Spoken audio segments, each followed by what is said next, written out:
Gatcho, tanong ko lang, di ba sabi mo bayaw mo si Kuya Noli? Ano yun? Yung, paano kayo?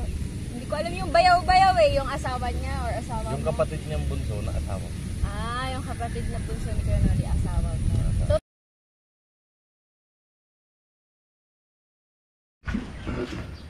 So ayan, good morning mga kauray, no? So, andito nga tayo sa site. Sila kapakpak ay alis na kayo mamaya? Mamaya na alis? So, alis na sila mamaya. So, bago sila umalis ay interviewin muna niya tayo tungkol sa ano, kung saan nagmula si Kuya Gatcho. Ayan. Abangan nyo po sa kanyang interview. So, itong vlog ko na to ay bali magiging ano lang, behind the scenes. So mauna siya mag-upload siguro mga 3 days, 4 days para mag-run yung ano niya, yung vlog niya.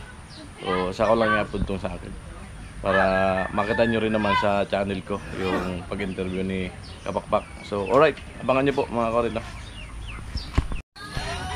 Alright, let's go. So ayan, nagdala kong bangko. Papatungan ko ng aking cellphone camera. Magwa 1-on-1 kami ni Kapakpak. Kasi nung nakarampunta niya kasi rito, hindi niya ako na-interview. Alright. Sa lahat ng team, may ako lang yung hindi niya na-interview. Hindi ko naman kasi alam dati na i-interviewin niya ako. Yes. Kuha ako ng ano, ng behind the scenes. Amo. Dito na ako sa baba. Hindi na.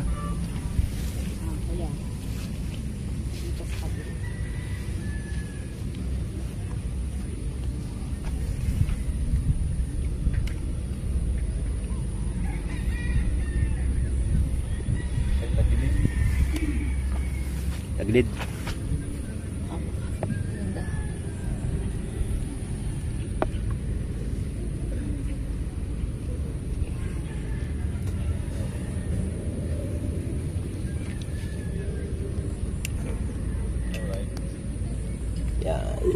So ayan, dito tayo. I'm ready to rumble. Dito maharapuan mo kuya para harapan tayo konti. Konti lang yan. Yeah. Isod-isod ka, balik ka konti. Ang layo mo na. Yun. Isod ka dito, konti ka. Yan. Na. Yan daw, wrestling. Walang sukuan to ha, isang oras, 2 oras to.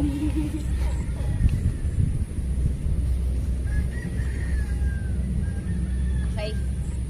Bantay. Mic check, mic check. Hello. Hello, Mike. Hello, Mike. I'm Romel.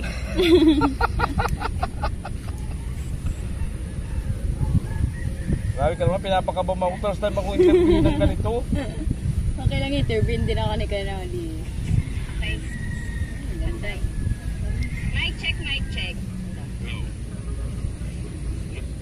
Sakto. Let's go! Ready? Ready. Tapos pagka-play mo kay Pitot, exit ka na para makaiyak siya. Go. Iyak na nga ako. What's up guys? Welcome back to Kapakpak Talk. So for ulit. Bakit? Okay na. What's up guys? Welcome back to Kapakpak Talk. So for today's vlog, our guest for today, Kuya Gatcho Official! Hello! Shout out sa mga mga kapakpak. Nautal tuloy ako First time Namumulol na ako. First time niya may interview and kinakabahan daw siya. Tumatagong dong. Bakit ka kinakabahan, Kuya Gatcho? Ready na sa Are you ready? Ready na. So ayan, sa mga hindi po nakakakilala, si Kuya Gatcho ay isa sa members ng Team Pahuway. So Kuya Gatcho, sa mga hindi nakakilala sa'yo, pwede ka po bang magpakilala? So ayan mga kapakpak, ako nga pala si Kuya Gatcho sa Team Pahuway at bayaw ni Kuya Noli Vlog. Ayan, magbaya po kami ni Kuya Noli Vlog, no? So anong tunay mo pangalan, Kuya Gatcho? Romel Balmio Gatcho. Yung Gatcho, apelido mo? Apelido ko yung Gatcho. Kaya pala Kuya Gatcho. nasanay kasi akong tawagin na ano, gatcho sa dati kong trabaho. Puro tawag sa akin, Boss Gatcho. Wow, Boss Gatcho. So, Kuya Gatcho, tanong ko lang, di ba sabi mo bayaw mo si Kuya Noli? Ano yun? Yung, paano kayo? Hindi ko alam yung bayaw-bayaw eh, yung asawa niya or asawa mo? Yung kapatid niyang bunso na asawa. Yung kapatid na bunso ni Kuya Noli, asawa mo. So, taga saan po ba kayo? Saan kayo pinanganak? Sa Labo, Camarines Norte. So dito din talaga. Akala ko sa Dito ano, din, akala ko katulad nila Kuya Karat sa Burias, dito ka din. Kasi sabi ng mga kasama ko, kamukha ka daw nila Kuya Jan Igor.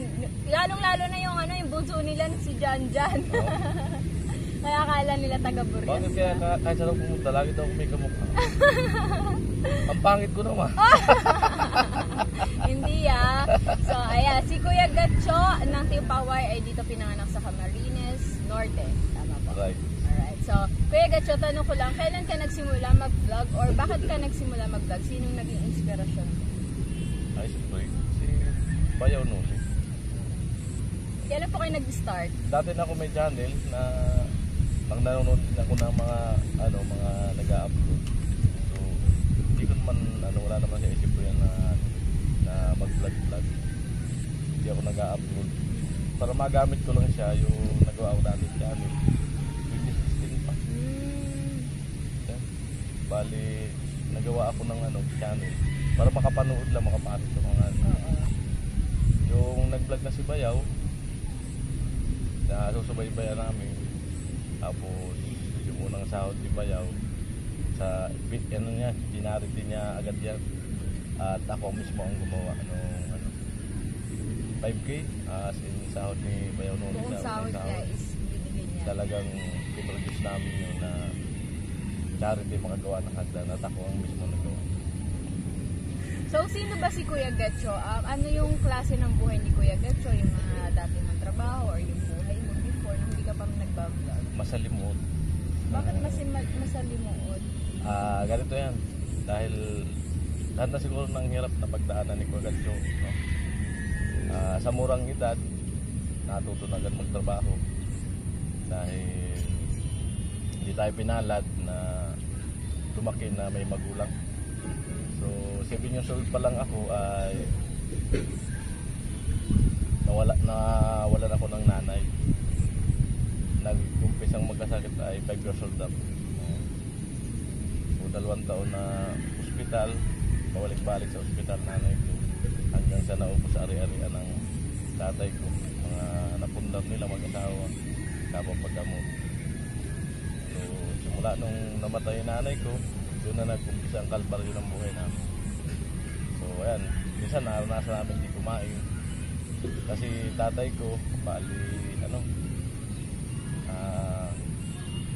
yung giramdam niya ng gusto, yung pagkawala ng nanay ko, lagi siyang lasing, ganyan.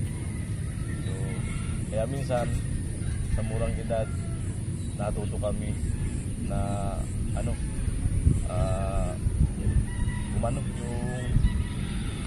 magbanatag mo to, mag-mature sa sariling pamamaraan para ng mga kain.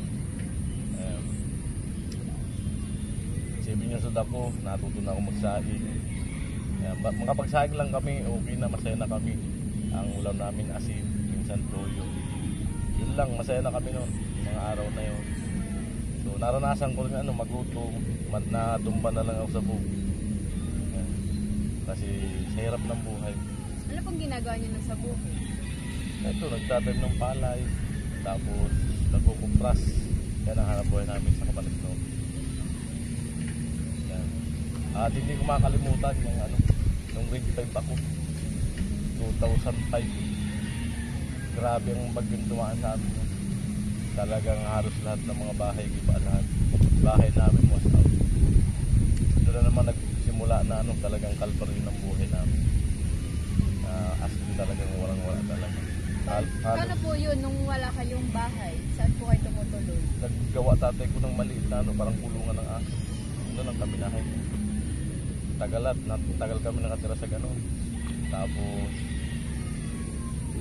yun, basta tagal lang kami nakatira sa ganun, parang nasa kulong kami ng aso. Kaya grabe ang paghihirap na dinahanan ni Kuya Gatcho. Tapos nung nagkatrabaho yung kapatid ko, panganay kong lalaki, doon nag-umpisa na na nagpadala siya. Ako pinagkatiwalaan ng pira. Doon na umpisa yung bahay namin na naging bato bahagya. Yun, bali sa murang kitad ko nun, ako mismo nag-asentada yung bahay na yun. Siguro edad ko pa lang 15 siguro, 15, 12, basta ganyan, maliit pa ako, pero pinagtyagaan ko yun para makabuo kami ng bahay. So sa bali binalas yung utol ko, dapat natapos yung bahay namin. Yung kasunod na papadala niya, na-hold up siya 35K, yung laki pang value ng pera ng araw. Hindi na tuloy yung bahay namin. So naipagpatuloy ko yun nung nagpahinante ako sa truck. So nagpahinante ako 16 years old. Diyan na nag-umpisa yung buhay ko na talagang pinaghahampasan ko yung sarili ko nung magpasok ako ng finance sa truck. Dahil mabigat na yan. Mahirap yung trabaho ng pahinante, di ba? Ang pangarga namin, kukulap na yan. Ano po kukulamber na kinakarga nyo? Mabibigat yan. Oo. Bali, yan, naabot ako ng nasa 5 years. Puro ganun ng trabaho, nagkakarga ako. Pagdating sa dinilibera namin, nagbawa pa ako. So, doon na nahubog ng gusto ang aking katawan. Pero nag-umpisa ako doon, grabe, payatot ako para hindi ako makabalik ng kamuti. Pero nung tumagal, siguro wala pang 5 buwan, biglang gumanda ang katawan ko dahil exercise. Sa mga daming nagulat, bigla akong lumaki. Kasi salat kami sa pagkain dati nung nagpahinante na ako. So naging sagana sa pagkain nung time na yun kasi kasama namin yung may-ari. Puro restaurant kinakain na namin. So ang daming nagulat, bigla akong lumaki na yun. Parang doon ka pala nakakain talaga ng mga... Doon ako nakabawi-bawi. Nakaranas kumain ng masarap, manok, samantalang dati. Lang, asin, tuyo, gulay, gabi. Yung talbos ng gabi na lalaga lang, tapos kalamansi, asin. Halos puro gano'n. Yan naging buhay ni Gagatso. Kaya grabe akong pinagdaanan ko po. So, nasa na po yung tatay niyo po ngayon? So, namatay siya nung 2015. Yung tatay ko dahil sa sobrang kaya lumubo yung chan. Ilan po ba kayo magkakapatid? 6. So, tama po ba? 5 years old ka pa lang? Ay, 7 years old ka pa lang, nawala na yung nanay. Nawala ng nanay na. Tapos yung tatay mo, parang hindi niyo po maasahan ng time na yun kasi po inom. Inom na yun, basta magkapi na. Tapos talagang kayo talaga yung bumuhay sa sarili niya sa murang Kanya-kanya edad. lahat kami magkaroon ng kanya-kanya para mabuhay ka. Yung 7 years old, wala pa yung kaalam-alam eh. Naglalaro pa lang dyan sa dapat naglalaro pa lang yun, pero sila yung humanap ng paraan para sila yung nabuhay, para sila yung may nakain. Tapos may mga time na hindi kayo nakakakain. Kaya maga akong nahubog pagdating sa trabaho. Isa pa, di pa ako makalimutan na pangyayari. Grade 5 ako dito. Bali, dahil nga yung bahay namin nag-iba ng kusing, 85 yan, grade 5 din ako. Mina nang ginto sa ilog. So, nagawa ang nanay ko ng balsa. Halos doon na kami nakatira. Dumaan yung dilog yun, napakainit. Ang init ganito, as in, ang init. Biglang dumating ang baha, halos kasi taas ng bahay. Bali, dalawa lang kaming kapatid ko nandun at yung tatay ko ay umalis. Yung sinundang ko. At yung utol ko muntik na malunod, hindi ko makakalimutan. Pagdating nung malaking baha na tumaob yung balsa namin, yung utol ko nandun sa taas ng balsa. Binubuha nga yung mga gamit kasi babaha. Kaya alam namin pa kasi pag tataas ang tubig, ang dami ng basura. Kaya nagmamadali kami. So minuto lang talaga. Andyan na yung baha. So hindi kami bago dumating, ako sa gilid. Yung utol ko naiwan dun sa yung bitbit ko nga, binitawag ko na. Kasi madadala ako nung Agos. Yung utol ko, yun na tumba. Nawala. Tapos ang layo, biglang lumitaw siya. Kaganyan-ganyan, yung napuluputan ng kumot, yung paa. Buti may kaibigan yung tatay ko, magaling lumangoy. Denied. Walang alinlangan. Niligtas yung utol. Medyo wakas yun, nagkaroon ng pangalawang buhay nito. Grabe, hindi ko makakalimutan. Doon kayo halos tumira sa bansa. Nasa ano kami noon, mga kulang-kulang 1 taon. Ang paa namin yung sugat-sugat na. Kasi? Babad sa tubig. Tsaka ayun, mahirap sa ilog, no? Bigla na lang, ano? Bigla nang lumalaki kahit may init. Pag umulan kasi sa malayong lugar, sa taas, bigla na lang napaka. Hindi ko makakalimutan. So parang naging, ano mo ba yun? Trauma yun? Kaya minsan takot ako sa tubig. Grabe yan. So, pero ngayon, kamusta na yung buhay ni Kuya Gancho? Bali, mahirap pa rin kasi bilang isang pamilyadong tao, mawala ng partner sa buhay. Bakit po? Namatay kasi si Mrs. Nagkasalit ng breast cancer. Kailan po ito? 2023. Oh, bago lang. 1 taon pa lang. Tapos ilan po ang anak niyo? 2. So, Maliliit pa anak namin. Panganay ko, 12 pa lang. So, napakasakit. so ilang ano po, gano'n po katagal nagkasakit yung misis niyo bago po siya? Matagal na yung nararamdaman. Bali, ang kwento nga niyan na bali, nag-upisa ako mag-vlog. Sama kami ni Juan Ulitag sa Albay. Wala pa akong isa ng sahod noon kasi wala sa mag-vlog.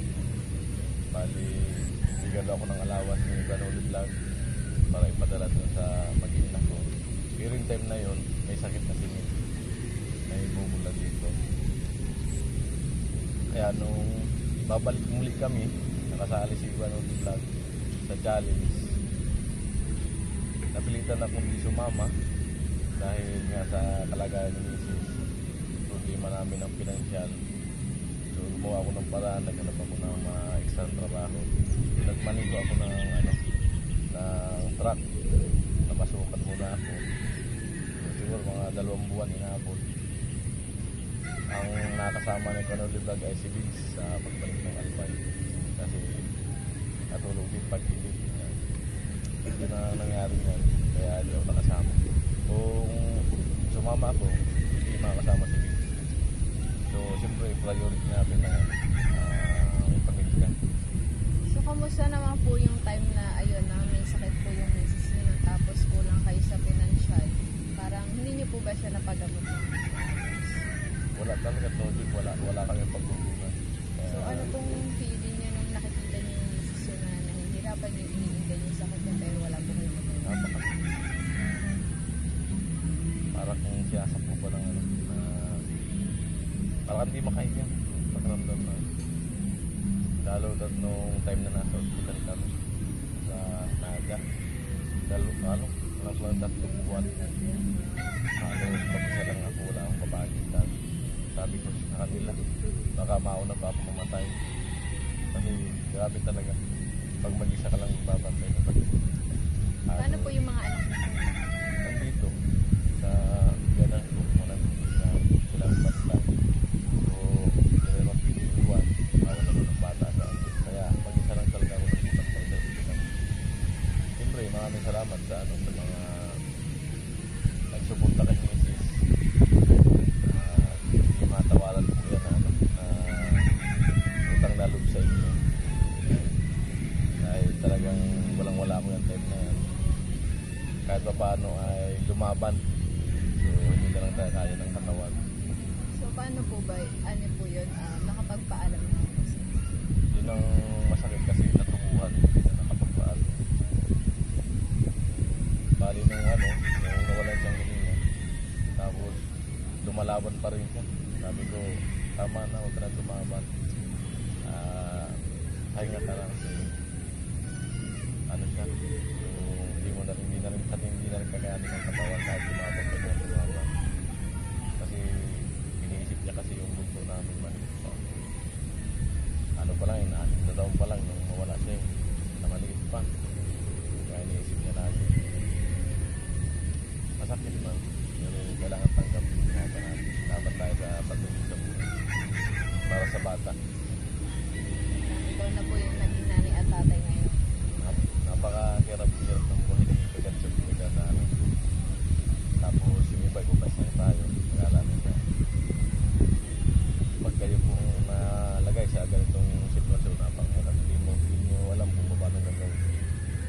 minsan natutulala ako, hindi ko na alam mo gagawin ko. Minsan, buti nandiyan sila na papalakas ang loob sa akin, mga kapatid ng asawa ko.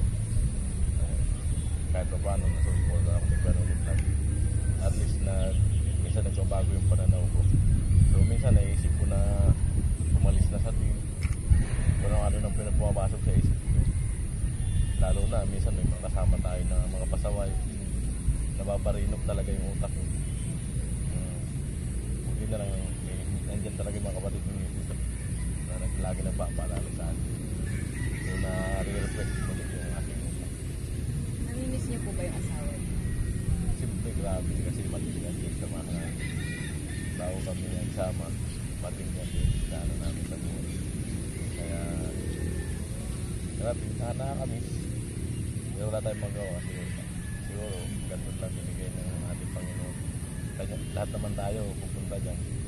May mga ano lang type talaga na kung pag-uwas na natin yung oras na atin. Pero nakaka-move on ka na ba kuya? Kahit pa paano ngayon na nakaka-adjust na ako. Mahirap pag dumarating yung time na tapos sa pinansyal talaga. Tapos di mo alam kung saan ka kukuha. Katulad nga nakaraan na hindi ako nakasahod, nagkaroon ng problema. So para na akong pinumpok sa ulo, di ko na alam kung saan kukuha. Wala nang malapitan dito sa probinsya. Kung nandun sa parte ng lugar ko, maraming mga kabatid, mga malapitan. So, sayang isang buwan ko na hanggang ngayon wala pa, di pa dumarating. Bakit po? Ano ba nangyari? Na yung nag-update si tax na nakalikot ko, nagkaroon ng problema. Napasok sa Ashiki. Mahirap pa naman yun. Hanggang ngayon wala pa. Hindi pa dumadating yung check. Ako, mahirap.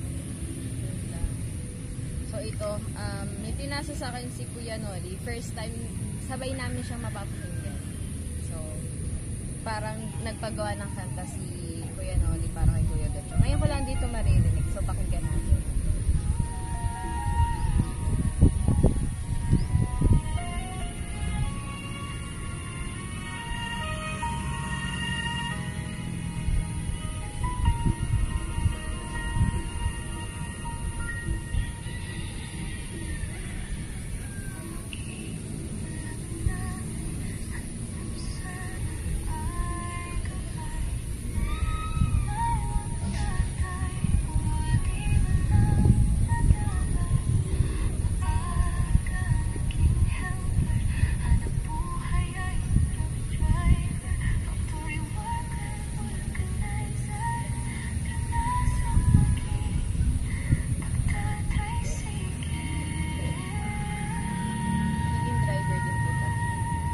Lahat na lang sa mga napasok.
Grabe talaga magpaiyak yung si Kuya Noli. Anong masasabi mo doon sa ginawang kata ni Kuya Noli? Hindi mo talaga matindi sa italo mo. Grabe ako, pinipigilan ako lang pero gusto ko lang umiyak. Nakakaiyak. Kaya po lumuha, kanina. Sa kanta, natin naluha talaga. Parang nag-flashback ba lahat? Parang ano ito more on kasama mo yung asawa mo. Anong pangalan ng misis mo? Para bang nag-flashback lahat? Anong mga naisip mo nung napakinggan mo yung kanta?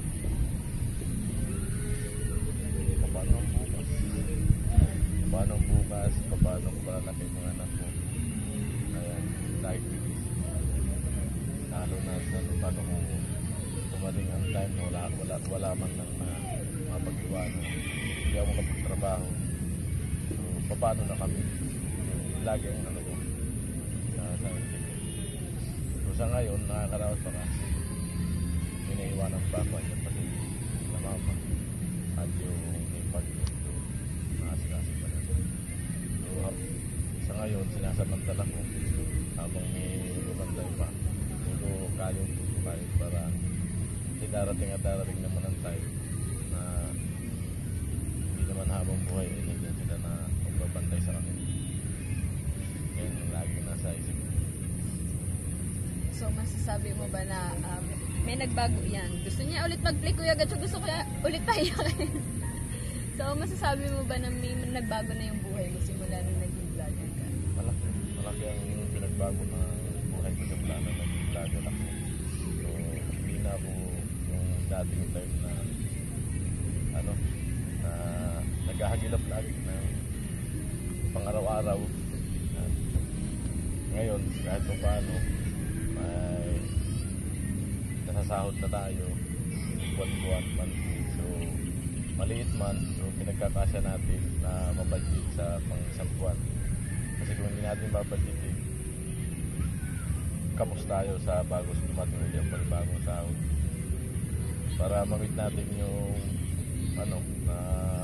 makuha yung budget natin sa isang buwan, kailangan natin sipag na kahit pagod tayo, pagod na pagod sa trabaho, talagang makita nyo naman talagang tuloy-tuloy si Kuya Gatcho sa paggawa ng pabahay. Kahit ako na lang naiwan mag-isa sa pagpagawa ng pabahay, nandun pa rin si Kuya Gatcho. Ano po yung pagsikap natin para sa dalawang bata. Yung ba sa paggagawa nyo ng pabahay ni Kuya Noli, may bayad po ba kayo? Wala po kami bayad yan sa paggawa nito yan. Tapos, ang ano lang namin, asahan talaga yung ads ng YouTube, yan lang talaga kami umaasa. Pero yung mga pansarili namin, gasolina, sarili po namin yan, kaya kailangan namin magsipag para managdagan yung revenue para may pambayad kami pang gasolina. Ayan, kasi malaking bagay po yan yung gas, lalo na pagka nag-destino sa sa malayo katulad na karaan, mura ako nag-destino. So napakalaki ng gastos po dyan, yung balik-balik araw-araw o 2 oras na biyak. Gastos, pagod, yung kapital natin dyan. Pero salamat at nandiyan naman yung mga supporter at mga sponsor na patuloy na nagsusumikap din na makasuporta sa team dahil natutulungan sila, maraming natutulungan natin. So sana manatili kayo nandyan na nakasuporta po para lalo pang maraming matulungan ang team sa panguna ni Kanoli Vlog. So darating naman ang araw, so hindi naman free ang mga team pagka nagkaroon ng kanya-kanya mga sarili ng mga sponsor yan at lumago. So mag-iwalay naman yan. Doon naman papunta po yan, hindi naman habang buhay magkakasama. So sana lumago ang bawat isa sa ating pahuway dahil sa mga ginagawa nila para tumulong sa iba. Imagine nyo, gumagawa kayo ng bahay ng libre. Yung pinaka at maaasahan mo lang talaga yung vlog na gagawin mo doon habang naggagawa kayo. Paano kung walang views, di walang bayad yung paggagawa? Wala, minsan pumapasok lang $2. baba. Sa isang Ilan yung vlog. $2? 100? 100 sa isang araw ang bayad mo sa pag-construct ng bahay sa isang araw. So, hindi din biro yung ginagawa nila para lang makatulong talaga. So, sana, hoping na sana yung mga nag-i-sponsor din, if okay lang naman sa kanila, magbigay din po ng para sa ano, sa yung paggagawa nila, yung panggastos nila, pinakabayad ba sa labor. Pero, may nabibigyan naman po ng mga ganun. May nagbibigay ng paminsan-minsan ng mga pang budget, pang gasolina. Kaya maraming salamat po doon sa halimbawa may gusto pabigyan ng sponsor, may sobra bahagya. So sasabihin niya, bahala ka na dyan pang gasolina. So doon pa lang na maraming salamat po. No? So maliit man yan, napakalaking bagay po pwedeng sa atin. So sabihin na natin na baka tipid kami ng tatlong araw na pang gasolina. So malaking bagay po yun na binibigay po ng sponsor. So, tanong ko lang Kuya Gatchog, gano'n katagal ka na nagbablog? So, ano na, apat na. Obvious. Tapos, ano po yun? Buwan-buwan ka ba sumasahod? Pwera lang nitong nagka-problema sa checking. Buwan-buwan ka ba sumasahod or may time din na as in wala? Buwan-buwan naman. Mabuti naman at buwan-buwan Hindi naman sumasahod. nasisiro. Yung nagka-problema lang talaga na di ako makasahod sa buwan. Once na di kasi makasahod ng isang buwan, patay na. Yun. Yes. Kasi buti kung malaki yung ano natin. Buti kung may naitago. Saka bago lang naman tayo mag-YouTube. Hindi pa tayo nakakapag-ipon, makakapagtabi. So sa parang ngayon, hindi tayo makapagtabi kasi yung kinikita natin na halos sakto lang, minsan tapos pa sa isang buwan na gastusin. Kaya hindi tayo makapagtabi. Kaya baka isipin ng iba, sumasahod naman ba't hindi nakakapag-ipon? Wala talaga pong may ipon dahil napakalit lang po ng ano na pumapasok. So, tanong ko lang Kuya Gatcho, magkano na ba yung pinakamalaki mong sinahod sa inyo? Pinakamalaki yung sinahod nung salap sa challenge no Mary Bird. So hindi ko makakalimutan yan. Siyempre maraming salamat sa lahat na nag-suporta. Ayan. Bali, sinahod ko po noon 200k. Bali, ano po agad yan? Bali, inisip ko dapat tutubusin ko yung bahay ko sa Bulacan. So inisip ko magpagawa na lang muna dito sa likod bahay, ginagawa ng vlog na mali na at least nakasigaret ako sa kanila para masanay din yung anak ko na nakasigaret. Kaya inisip ko dahil nandito naman yung mga trabaho namin sa bahay na makabukod kasi hindi naman ligid sa kaalaman ng lahat. Lagi sinasabi yan, may hirap yung digital. Dapat talaga may privacy. Kaya sinikap ko pong ipatayo. Doon lahat po napunta yung kinita po ng Mary Bird. 210,000. 210,000. Sa naririnig ko, totoo ba na ikaw yung pinakamalaki sinahod? Ikaw ba yung nag-number ba sa So siya? ako yung nag-number 1. Ang laki ng agad. Sino ba nakasabayan mo? Hindi ko kasi ano yung pinapanood. Sinong number 2 sa tingin mo? Kung naalala mo ba? Hindi ko na maalala. Pinagdadaanan natin sa buhay talagang So, talagang hindi ko na maalala. malaki ang naitulong talaga nung sinahod mo. Malaki yung kasi natin ng bahay na tapos na kami. Mga ibang pangailangan. Katulad nung isang kadala ko nakabila. So, sa tingin mo Kuya Gadjo, kung hindi ka nagbablog ngayon, kung hindi ka sumasahod sa YouTube, ano siguro ang trabaho mo ngayon or nasan ka? Nasa kung construction din. Kaso hindi ko mararanasan na makapagpatay ng bahay at makabili ng gusto ko. Hindi ako nag-vlog. Dati nung namasukan akong driver, bali naka-start ako na biyahe pero 6 hours, nanginig yung katawan. Sabi ko, balik ako sa pag-vlog. Mas kahit maliit ang kita, mas ano naman, hindi naman bukbuk sa trabaho. Parang katulad din pala ni Kenoli, dati nagta-tricycle driver din. So, ayan, tama na, hindi na natin pahabain. And ayan, baka may gusto ka sabihin Kuya Gatcho sa mga sumusuporta sa Team Pahuway, sa mga sponsors na sobrang solid. Ano palang feeling Kuya Gatcho na kasali ka sa Team Pahuway? Na kapag sinabi ni Kuya Jeff, Team Pahuway, uy, ang lakas niyan. Solid yung supportan ng mga yan. Anong feeling? Nakaka-proud. Number 1 ay pinagmamalaki ko talaga. Team Pahuway kasi solid talaga. Grabe. Nakaka-touch ang mga sumusuporta sa Team Pahuway. Grabe. Umuulan ng blessing pag may na vlog na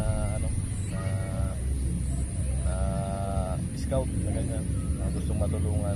Grabe yung umuulan ng please. Sulit. Grabe yung mga sponsor na mapagmahal. Siyempre, hindi mangyayari kung di kay Kuya Noli. Grabe yung suporta nyo. Solid na solid yung supporters nyo. No? Talagang hindi katulad sa iba na tumulong lang ng isa, okay na yun. Sa inyo talagang tuloy-tuloy yung suporta sa inyo. Grabe. So, ayan, message na lang po sa mga sumusuporta sa inyo, sa mga sponsors. So yan, sa mga sponsor po no, na sulit na sumusuporta kay Kuya Noli Vlog. Yan, lahat naman yan nakasuporta kay Kuya Noli Vlog dahil sa babahay po. So sana manatili po kayo nandyan no, na naka-stay, na bamasid, na kung sino yung nararapat tulungan. Yun ang suggest ko lang po, pag-aralan nyo po muna mabuti na yung pagbibigyan nyo, tulungan nyo. Kasi yung pira naman po ninyo ay pinagpagulan nyo rin yan. Pinagpawisan ang kapital nyo po yung pagod, higirap, at pangungulila sa mga pamilya na iniwan dito sa sa Pilipinas. Kaya ang suggest ko lang po, bago kayo magbitaw ng pera, pag-aralan nyo muna mabuti kung naarapat bang tulungan yung tao. Yan. Yan. Last is message kay Kuya Nol. So yan, Bayaw, maraming salamat sa lahat ng suporta mo. Nandiyan ka lagi kahit minsan napapansin mo na nag-iiba ang takbo ng isip ko. So nandiyan ka lagi na kasuporta. So salamat Bayaw dahil hindi mo minsan. So ayan guys, sana may natutunan or mas nakilala niyo si Kuya Gatcho sa interview na to. Maraming salamat po sa suporta ng Team Pahawaii, and maraming salamat Kuya Gatcho sa pagpayag na ma-interview siya. Sabi ko nga guys, kasi nung nakaraang punta ko pa dapat siya na interview. Pero wala siya. Sabi ko, Kuya Gatcho, baka magtago ka na naman. Babalik ulit talaga ako para lang ma-interview ka. Alright. Salamat din at bumalik kayo dito sa Abusor. Maraming salamat din po sa mainit na pagtanggap lagi sa akin. So ayan guys, hanggang dito na lang aming vlog. Maraming salamat ulit kay Kuya Gatcho at sa buong Team Pahawaii kay Kuya Noli. Alright guys, bye-bye. Thank you for watching. Salamat. Pinayak ako ni Kapakpak. Ayaw ko nang umiyak. Ayaw ko nang tumulo ang luha ko, pero napilitan pa rin tumulo. Si Kuya Noli nagpayak, pinasa pa yung salamat sa lahat. kante. Bye-bye po. Bye, I love you all.